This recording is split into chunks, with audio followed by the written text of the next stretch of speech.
मनुष्य की पूरी सभ्यता दो चीजों का दमन करती रही, एक यौन और दूसरी मृत्यु। काम पहला छोर है जीवन का, मृत्यु दूसरा छोर है। दोनों को भुलाने की कोशिश चलती रही, जैसे कि दोनों न हो। और करीब करीब आदमी ऐसे ही जीता है जैसे जीवन में यौन और मृत्यु नहीं। इससे कुछ भेद नहीं पड़ता।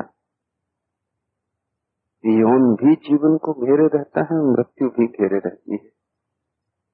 फर्क इतना ही पड़ता है कि उन दोनों का उपयोग करके तुम परम सत्य को, जीवन की परम धारा को जानने में समर्थ हो सकते थे, उससे वंचित रह जाते। दोनों के दमन का कारण क्या है? और ऐसा एक सभ्यता ने नहीं किया, करीब करीब सभी सभ्यताओं, सभी समाजों, सभी सदियों में किया गया है। समझने की थोड़ी कोशिश करें। यौन के साथ ही मृत्यु जुड़ी। इस पृथ्वी पर केवल वे ही मरते हैं जो यौन के द्वारा पैदा होते। पृथ्वी पर दो तरह का जीवन, एक तो जीवन है जो अयौनज, जो यौन से पैदा नहीं होता, जैसे अमीबा है, बहुत छोटा सा एक कोष्ठ का प्राणी। अमीबा बिना काम वासना के पैदा होता है, इसलिए अमीबा की कोई साधारण मृत्यु नहीं होती।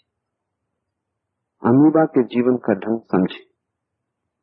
अमीबा सिर्फ भोजन करता जाता है, एक कोष्ठी है, कोई और इंद्रियां नहीं है, बस शरीर।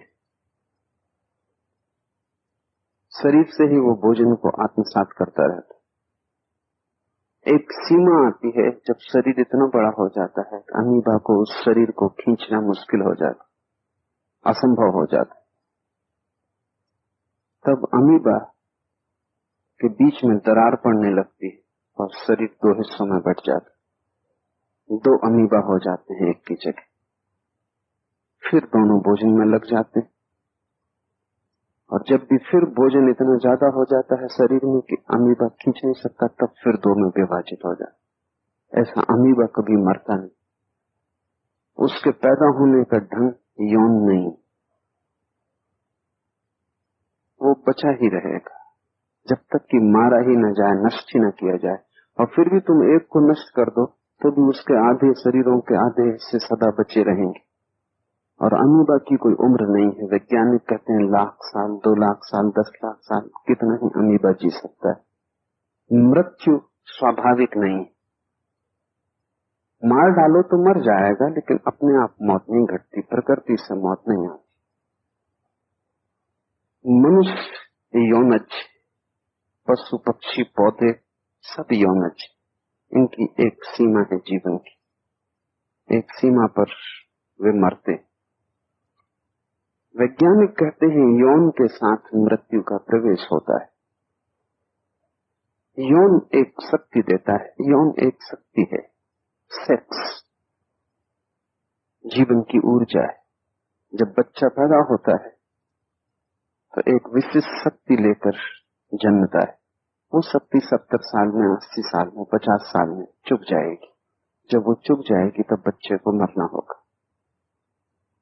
ये शक्ति जो बच्चा लेकर पैदा होता है, इसकी एक सीमा है। यौन के साथ मृत्यु जुड़ी। जो भी पैदा हुआ है वो मरेगा, और मरना कोई भी नहीं चाहता, मिटना कोई भी नहीं चाहता। मिटने की बात ही दुखद मालूम पड़ती। चाहे तुम्हारा जीवन कितना ही कष्टपूर्ण क्यों न हो, चाहे तुम्हारा जीवन सिवाय नरक के कुछ और न हो, तो भी तुम मरना न चाहो। सड़क पर बैठा हुआ भिखारी है, हाथ पैर कटे हैं, कोढ़ है, शरीर के बचने की कोई उम्मीद नहीं, फिर भी बचने की आशा है। गल रहा है, नाली में पड़ा है, कीड़े की तरह जी रहा है, फिर भी मरना नहीं चाहता।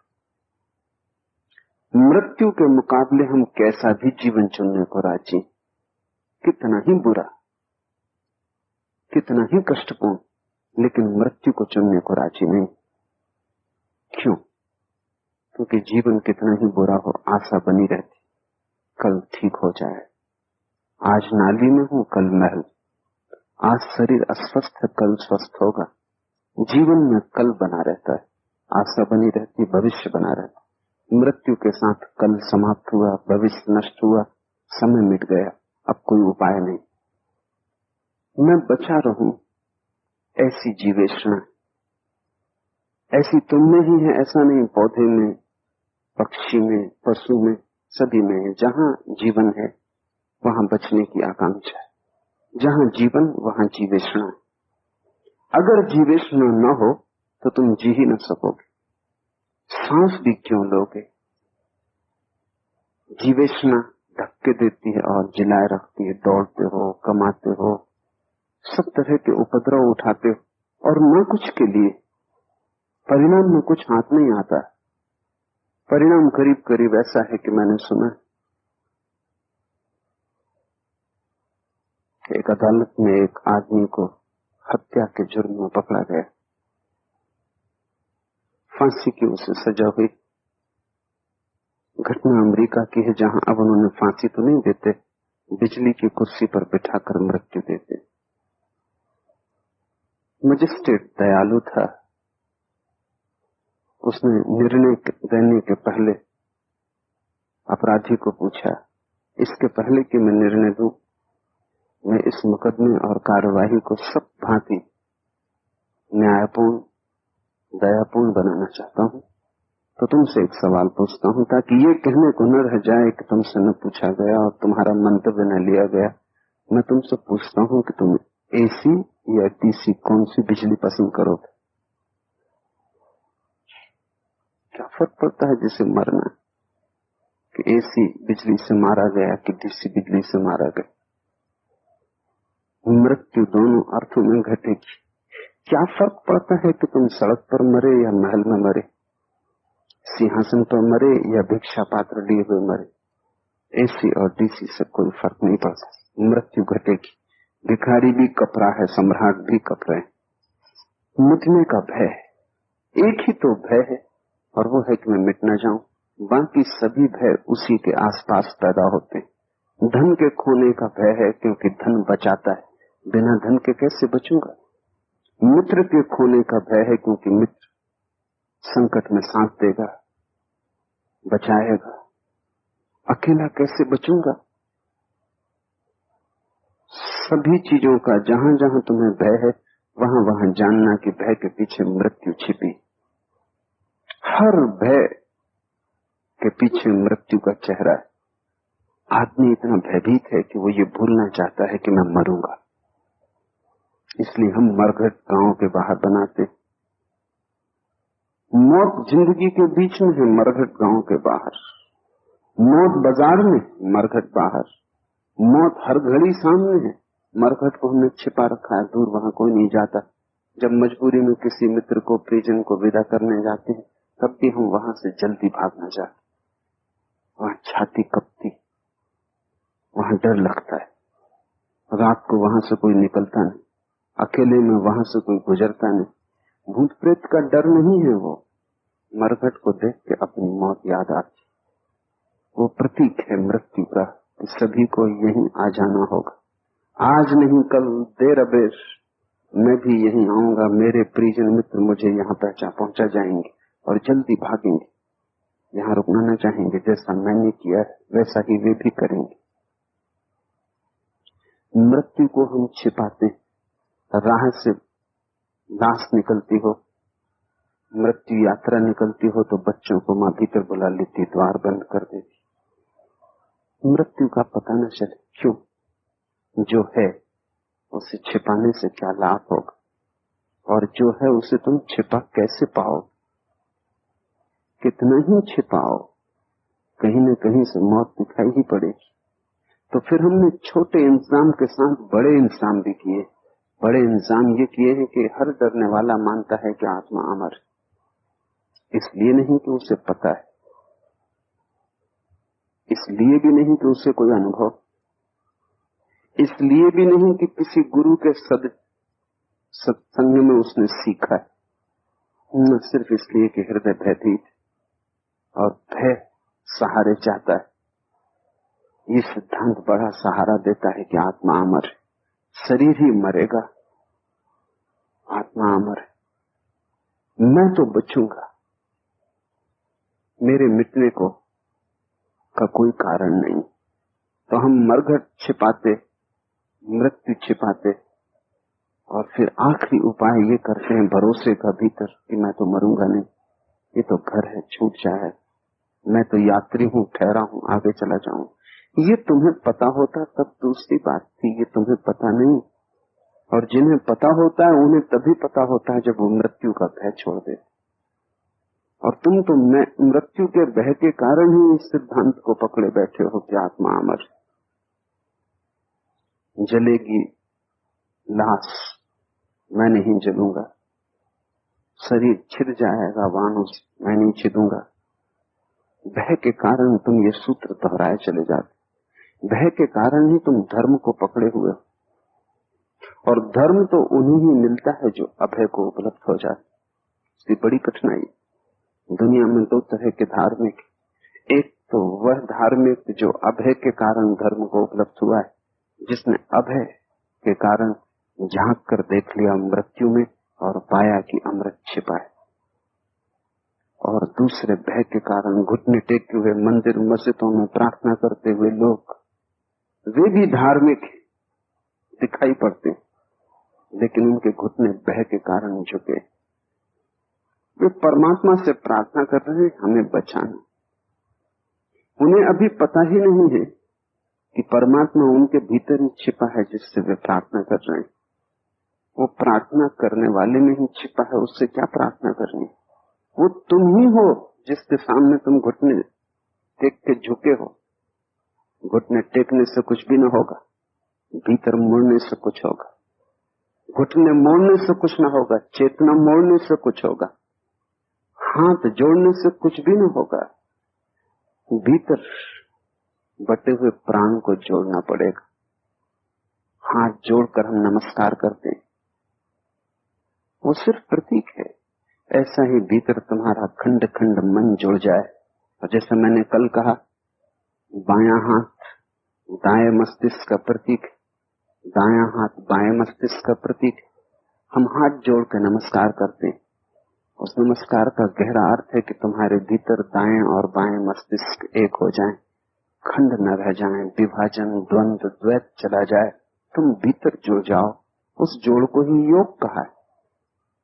योग का अर्थ परमात्मा से जुड़ जाना नहीं, योग का अर्थ अपने भीतर जुड़ जाना। जैसे ही तुम जुड़े तुम परमात्मा हो गए। एक तो अभय से व्यक्ति उपलब्ध होगा ज्ञान को कि आत्मा अमर है, और एक भयभीत आदमी भय के कारण इस सिद्धांत को पकड़ लेता। ये सिद्धांत सुरक्षा देता है, आश्वासन देता है, सांत्वना देता है, डर को कम करता है। मृत्यु के भय के कारण हमने मृत्यु को छिपाया, मृत्यु के भय के कारण हमने मृत्यु को टाला, बीच में पर्दे खड़े किए। और जब हमने मृत्यु को छिपाया तभी हमें समझ में आ गया कि यौन को भी छिपाना पड़ेगा, क्योंकि वो दोनों एक ही चीज के दो छोर हैं। इसलिए सारी दुनिया में सेक्स सप्रेशन, काम वासना का दमन शुरू हुआ, क्योंकि ये बात बहुत सीधा साफ तर्क है। अगर डंडे का एक छोर तुम्हें पता है तो दूसरे छोर पर जाने का मन होगा, तुम चाहोगे कि दूसरे छोर का भी पता लगा लो। अगर डंडे का एक छोर भूलना है तो दोनों ही छोर भूल जाना उचित। एक याद रहा तो दूसरे की याद दिलाएगा। एक को अगर तुम न भूल सके तो दूसरे को भी तुम विस्मृत न कर पाओगे। इससे तुम्हें समझ में आ जाएगा कि सारी दुनिया काम वासना के दमन में इतनी उत्सुक क्यों। और खासकर वे लोग जिन्हें तुम धार्मिक कहते हो, वे लोग बहुत ज्यादा उत्सुक हैं काम वासना के दमन। उस दमन के पीछे राज यही है कि जिन्हें तुम धार्मिक कहते हो वे भीरू लोग, वे मौत से डरे, इसलिए ब्रह्मचर्य की बातें कर रहे हैं। वे मौत से डरे हैं इसलिए काम वासना को नष्ट करने में लगे। उनका तर्क तो साफ है, गणित सीधा है कि अगर दूसरे छोर से बचना है तो पहले छोर को नष्ट कर दो, तो दोनों चीजों से छुटकारा हो जाए। लेकिन आंख बंद करने से, शुतुरमुर्ग की तरह रेत में सिर गड़ा लेने से सत्य से कोई बच नहीं सकता। सत्य को तो आंख खोल के देखना ही होगा। और मजा तो यह है कि जितनी तुम आंख बंद करते हो उतनी मुसीबत में पड़ते हो, जितनी आंख खोलते हो उतनी ही मुसीबत से छुटकारा हो जाता। मृत्यु भूल जाए इसलिए यौन को बुलाने की हमने कोशिश की। मरघट में छिपा दिया मौत को, गांव के बाहर रात के अंधेरे में छिपा दिया है काम वासना को। तुम दिन में बाजार में चलते हुए लोगों को, कॉलेज में पढ़ते पढ़ाते लोगों को, नेताओं को सोच भी नहीं सकते कि इनके जीवन में कोई काम वासना होगी। सब साफ सुथरा मालूम पड़ता, कहीं कोई बात नहीं दिखाई पड़ती। अगर हम लोगों का बाहर का ही जीवन देखें, बर्ट्रैंड रसल ने कहीं लिखा है, अगर मंगल से कोई यात्री आए और एक दिन अध्ययन करके लौट जाए तो उसे पता ही नहीं चलेगा कि लोगों के जीवन में काम वासना है। देखेगा लोग बाजार में जाते हैं, दुकान करते हैं, बातचीत करते हैं, किताब पढ़ते हैं, पूजा करते हैं, प्रार्थना करते हैं, मुर्दों को दफनाते हैं, सब करते हैं, लेकिन जन्म कैसे होता है जीवन का, ये बात उसे अपरिचित रह जाएगी, क्योंकि उसे तो हमने बिल्कुल छिपा के रखा, किसी को पता न चले, ऐसा छिपा के रखा। काम वासना को छिपाया है ताकि मृत्यु दिखाई न पड़े। और एक को भी तुमने उघाड़ा तो दूसरा उघड़ाता है। ये घटना इस सदी में घटी। सिगमंड फ्रायड ने काम वासना को उघाड़ना शुरू किया, क्योंकि उसे लगा मनुष्य की बीमारियों का 90% कारण काम वासना का दमन। क्योंकि उसने देखा पागल खानों में बैठे हुए लोगों को, उनमें 90% लोग काम वासना के ही रोग से ग्रसित और पीड़ित। और उसने अध्ययन किया उन 10% लोगों का भी जो काम वासना से ग्रसित नहीं दिखाई पड़ते, ऊपर से बहुत गहरी खोजबीन करने पर कहीं गहरे अचेतन में रोग उनका भी वही। सारी विक्षिप्तता काम ऊर्जा के गलत मार्गों पर चले जाने से पैदा होती। फ्रायड से लोग बहुत नाराज हुए। शायद मनुष्य जाति के इतिहास में इतनी नाराजगी कभी किसी आदमी के प्रति नहीं रही जितनी फ्रायड के प्रति रही। जीसस को लोगों ने सूली चढ़ाई, लेकिन फिर भी वे इतने नाराज न थे। सुकरात को जहर दिया, फिर भी इतने नाराज न थे। फ्रायड से लोग जितने नाराज रहे, उतना आज तक मनुष्य जाति के इतिहास में किसी आदमी से नाराज नहीं रहे, क्योंकि इसने बड़ा गहरा घाव छू, इसने काम वासना को उभार कर रख दिया। सारी दुनिया में विरोध हुआ फ्रायड का, लेकिन तथ्यों का विरोध करने से तथ्य मारे नहीं जा सकते। जितना विरोध हुआ उतने ही तथ्य सिद्ध हुए, जितना विरोध हुआ उतना ही पता चला कि वो ठीक है। और ये भी पता चला कि तुम्हारे विरोध में जो जोश खरोश था वो इसीलिए था कि उसने तुम्हारा घाव छू दिया। तुम छिपाना चाहते थे, उसने उखाड़ दिया था। उसने बड़ी गहरी बातें खोजी और उसने पाया कि पूरा जीवन मनुष्य का काम वासना से भरा है। बचपन से लेकर ठीक पैदा होने के क्षण से हम सोचते थे कि बच्चे के जीवन में कोई काम वासना नहीं, वो बिल्कुल निर्दोष पवित्र, लेकिन हमारी धारणा गलत है। पहले दिन का बच्चा भी काम वासना से भरा है। ये स्वाभाविक भी है, क्योंकि काम वासना से ही जो पैदा हुआ है वो काम वासना से कैसे न भरा होगा। गंगा गंगोत्री पे भी जल से तो भरी ही होगी, कितनी ही छोटी हो। बाद में जल से तो नहीं भर जाएगी, जल तो लेकर ही चलेगी। जल तो जीवन की धारा है। तो बच्चा जब काम वासना से पैदा हुआ है तो काम वासना से भरा होगा। हाँ, उसकी काम वासना अभी स्वच्छ, अभी तुम उसे विकृत नहीं कर पाए, इसलिए मैं उसे कहता हूं वो पवित्र है। इसलिए नहीं कि वो काम वासना से नहीं भरा है, बल्कि इसलिए कि अभी समाज उसे विकृत नहीं कर पाया। उसकी काम वासना शुद्ध, गंगोत्री तो शुद्ध जल है अभी, और नदियों का कूला कबाड़, रास्ते की यात्रा में आई हुई सारी नालियां, गंदे नाले अभी उससे नहीं मिले। अभी वो बड़ी नदी नहीं बनी, अभी स्रोत पर है, अभी सब शुद्ध और साफ है। बच्चे की काम वासना बिल्कुल शुद्ध और साफ, और बच्चा उतना ही कामातुर है जितना कि बूढ़ा। उसकी कामातुरता के ढंग अलग हैं, क्योंकि कामातुरता धीरे धीरे विकसित होगी, परिपक्व होगी। बच्चे की काम वासना उसके ओंठों में केंद्रित है। जैसे जैसे वो बड़ा होगा वैसे वैसे काम वासना गहरी होगी। ओंठ से लेके जनेंद्री तक आने में 14 वर्ष लग जाएंगे। और जो लोग भी किसी भांति इस काम वासना को जनेंद्री तक आने से रोक लेंगे, उनकी काम वासना ओंठों में केंद्रित रह जाएगी। तब वो ज्यादा खाएंगे, सिगरेट पिएंगे, पान चबाएंगे। ये सारा जो उपद्रव पैदा होगा वो काम वासना ओंठों में रह गई, वो बचकाने रह गए। उनकी वासना की ठीक यात्रा न हो पाई। गंगोत्री पर तो सब ठीक था, लेकिन गंगा का रास्ता भटक गया। धीरे धीरे वासना गहरी होगी और जनेंद्री तक आएगी। इसलिए चुंबन का और संभोग का बड़ा गहरा संबंध। वो दो छोर है, ओंठ एक छोर, जनेंद्री दूसरा छोर। और इन दोनों के बीच जब लहर की भांति वासना उठती है तो पूरा देह तंत्र कंपित होता है। ये पूरा देह तंत्र कंपित होता हो और वासना का विसर्जन जनेंद्री से हो तो काम। ये पूरा तंत्र कंपित होता हो और वासना विसर्जित जनेंद्री से न हो, नीचे की तरफ न जाए, ऊपर की तरफ जाए तो कुंडलनी। वासना शरीर में भटक जाए और शरीर के द्वार से खो जाए बाहर तो यौन। यही वासना तरंगित होकर ऊपर की तरफ उठने लगे, ऊर्ध्वगामी हो जाए, अंतर्मुखी हो जाए और शरीर से बाहर न खोए बल्कि केंद्र की तरफ चली जाए, इसकी धारा उल्टी हो जाए, तो बस यही काम वासना परमात्मा की खोज बन जाती। इसी काम वासना से तुम बच्चों को जन्म देते हो, इसी काम वासना से तुम अपने जन्म को उपलब्ध हो सकते हो। तब तुम्हारा नया जीवन होगा। लेकिन खेल तो इसी वासना का है। लेकिन हम बच्चों को झुठलाते हैं,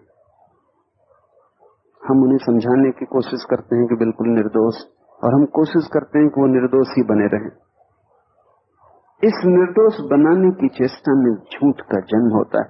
फ्रायड ने जब ये झूठ तोड़ा तो उसका बड़ा विरोध हुआ, लगा कि ये आदमी कोई राक्षसी शैतान का अवतार, तो सारे धर्म नष्ट कर देगा। शुद्ध पवित्र बच्चों तक में ये वासना बता रहा है। और फ्रायड ने कहा कि न बच्चे में, सभी में, मां में भी बेटे के प्रति वासना है। और जो मां सच में ही विकृत नहीं हुई है, जब बच्चा उसके स्तन से दूध पिएगा तो वैसा ही आनंद पाएगी जैसा संभोग न पाती। अगर मां का शरीर तंत्र खराब नहीं किया गया है समझा के, बुझा के, दमन से, तो बच्चा जब दूध पिएगा तब उसके शरीर में वैसी ही तरंगें उठेंगी, वैसे ही आनंद की लहरें आएंगी जैसा संभोग में आती। और इसी से कभी कभी मां घबराती भी और मां बेचैन होती, वो बच्चे को दूर भी करती स्तन से। और ईसाइयत ने तो करीब करीब बच्चों को स्तन से दूर कर दिया, क्योंकि ईसाइयत काम वासना के भयंकर विरोध में। जब फ्रायड ने ये सारे तथ्य उघाड़े तो बड़ी कठिनाई हुई। लेकिन फ्रायड को भी पता नहीं था कि वो कैसी यात्रा पर निकल गया है। जो खोज है वो कहां ले जाएगी।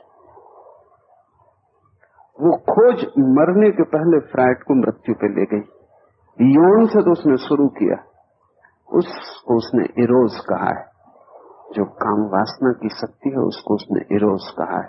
काम ऊर्जा, काम की गहरी वृत्ति, मरने के पहले उसे धीरे धीरे ख्याल में आने लगा कि एक और वृत्ति है मनुष्य में, वो मृत्यु द्वंद है, इरोध और मृत्यु वासना।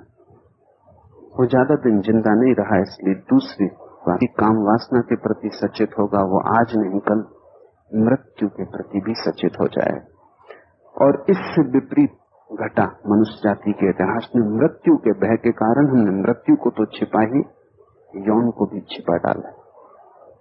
और जीवन में तथ्यों को छिपाने से कभी कोई सत्य तक नहीं पहुंचता। वे तथ्य चाहे कितने ही कुरूप हों, कितने ही भयंकर हों, मन को कितने ही कपाते हों, भूकंप लाते हों, तूफान लाते हों, उनका सामना करना ही होगा। उनके प्रत्यक्ष से ही तुम सबल होगे, अभय को उपलब्ध होगा।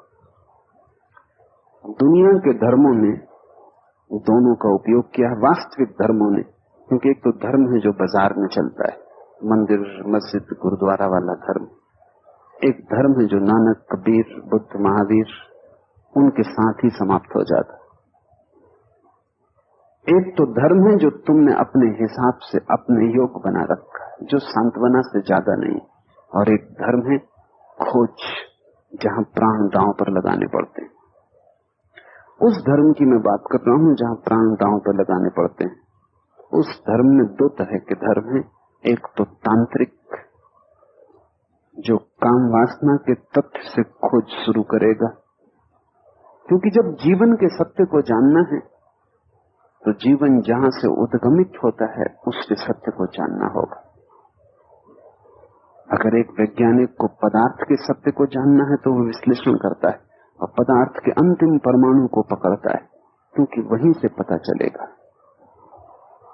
जिस चीज को भी खोजना हो उसकी अंतर्धारा में प्रवेश करना जरूरी। तो एक तरह का धर्म है जो तंत्र से शुरू होता है, ताकि जीवन की आखिरी बुनियाद को पकड़ लिया जाए, वहीं से हम परमात्मा का द्वार खोज सकेंगे। दूसरा धर्म दूसरी यात्रा कर सकता है, वो है मृत्यु की खोज से। तो या तो काम वासना की गहरी खोज करो या मृत्यु की गहरी खोज करो। दो ही द्वार हैं, या तो जन्म या मृत्यु, ये दोनों द्वार हैं परमात्मा में प्रवेश के, और दोनों से तुम डरे हुए हो, इसलिए तुम कहीं भी नहीं पहुंच पाते। तुम मध्य को पकड़े हो और दोनों छोर से डरे हुए हो। ये सूफी कथा, ये सूफी जो कथा है, ये मृत्यु के स्मरण की विधि के संबंध में। सूफी मृत्यु के छोर से सत्य की खोज किए, जैसा तंत्र काम वासना के छोर से सत्य की खोज किया, ऐसा सूफी मृत्यु के छोर से सत्य की खोज की। या तो वहां से शुरू करो जहां से जीवन आविर्भूत होता है, या वहां से शुरू करो जहां जीवन विलीन होता है। जिससे जीवन आता है उसे खोजो, या जिसमें जीवन जाता है उसे खोजो। या तो वर्तुल का प्रथम चरण या वर्तुल का अंतिम चरण, या तो ये छोर या वो छोर, दोनों के बीच में तो तुम पकड़े हो, दोनों छोरों से तुम भयभीत हो। अब इस कथा को समझने की कोशिश करो, क्योंकि सूफी मृत्यु पर ध्यान करते हैं। वो कहते हैं परमात्मा पर ध्यान करने से क्या होगा, जिसका तुम्हें पता ही नहीं उसका तुम ध्यान भी कैसे करोगे। तुम नाम जप सकते हो, लेकिन तुम भी जानते हो कि वो नाम तुम्हारी ही ईजाद। तुम परमात्मा की प्रतिमा भी बना सकते हो, लेकिन तुम भी जानते हो कि वो तुमने ही बनाई। नहीं, नाम जपने और प्रतिमाएं बनाने से कुछ भी ना होगा। तुम्हारे भीतर जो इस समय जीवन की धारा बह रही, उसके छोरों को खोज लो, क्योंकि हर छोर पर परमात्मा मौजूद है, या तो पहले दिन या अंतिम दिन। परमात्मा यानी जीवन का विराट सत्य, उससे ही तुम आए, उसी में तुम जाओगे। छोर पर पकड़ने की कोशिश करो। एक दरवेश समुद्र यात्रा पर था। दरवेश सूफी फकीर को कहते हैं। ये बड़ा सम्मानित शब्द है। इसका अर्थ है जो परमात्मा के लिए भिखारी हो गए, फकीर। जिसकी आकांक्षा सिवाय परमात्मा के और कुछ भी नहीं मांगती, जिसका भिक्षा पात्र कुछ और स्वीकार नहीं करता सिवाय परमात्मा को, जिसके जीवन में एक ही धुन सतत बज रही,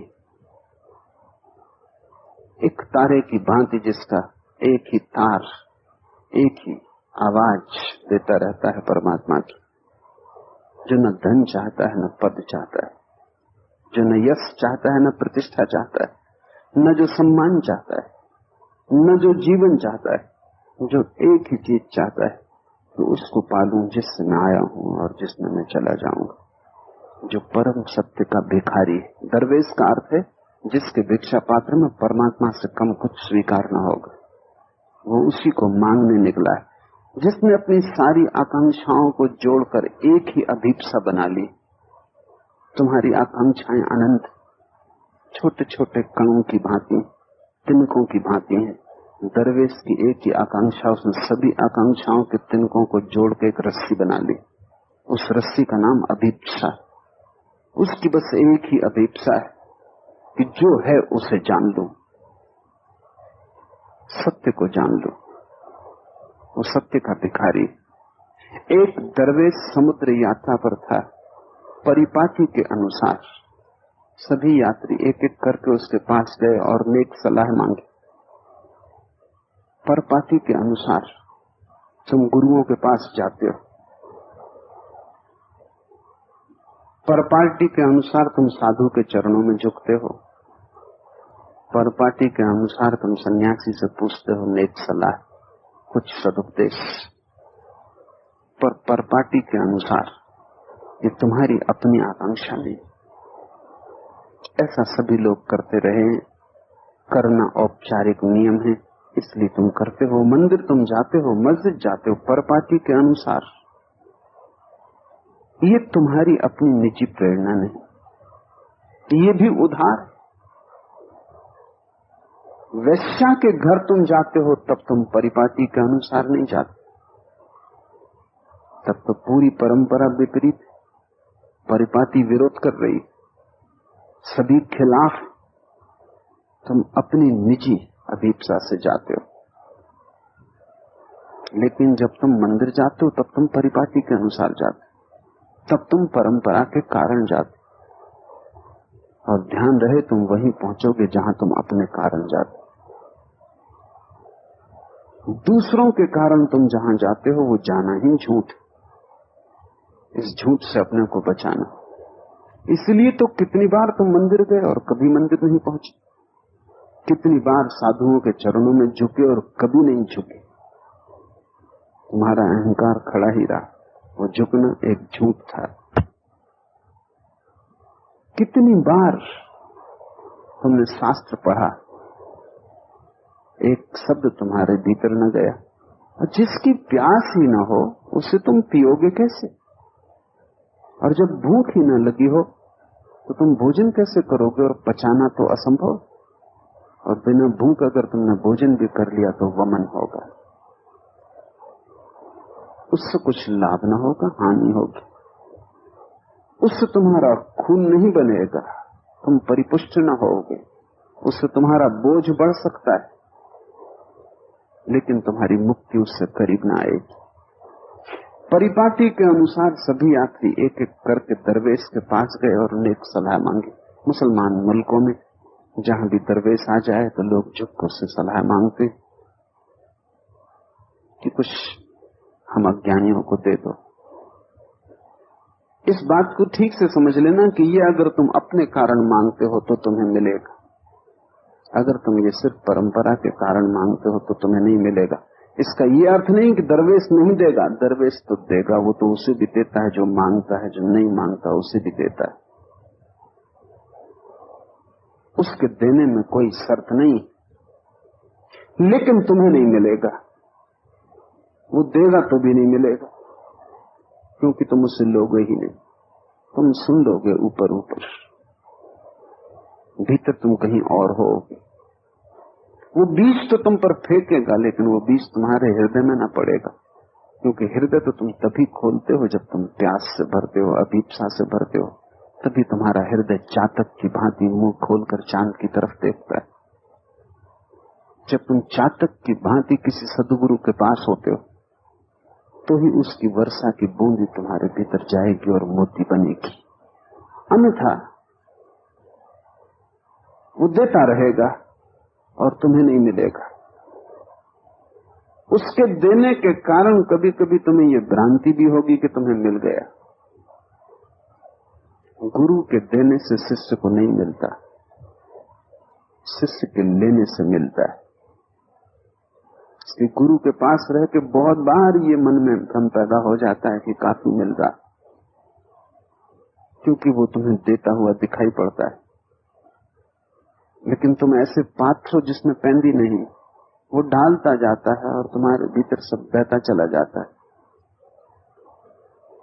वो पैंदी तो तभी होती, तुम संभालते हो उसे तभी हो जब तुम समझते हो ये हीरा है, इसे बचाना है, ये मेरे से भी ज्यादा कीमती। तब तुम उसे छाती के अंतस्तंभ में छिपा लेते हो, तब वो बीज बनता है, उस बीज से तुम रूपांतरित होते हो। परिपाटी के अनुसार वे फकीर के पास गए, उन्होंने नेक सलाह मांगी। दरवेश ने सबको एक ही बात कही। सभी सद्गुरु एक ही बात सभी को कहते हैं, दूसरी बात कहने को नहीं। सत्य बहुत तो नहीं, तो तुम चाहे महावीर के पास जाओ नेक सलाह मांगो, चाहे बुद्ध के पास, चाहे जरथुस्त्र के पास, चाहे कृष्ण के पास, चाहे मोहम्मद के पास, बात तो एक ही। भाषा अलग होगी, प्रतीक अलग होंगे, ढंग अलग होंगे, कहने की व्यवस्था अलग होगी, लेकिन बात तो एक ही कहने जैसा है।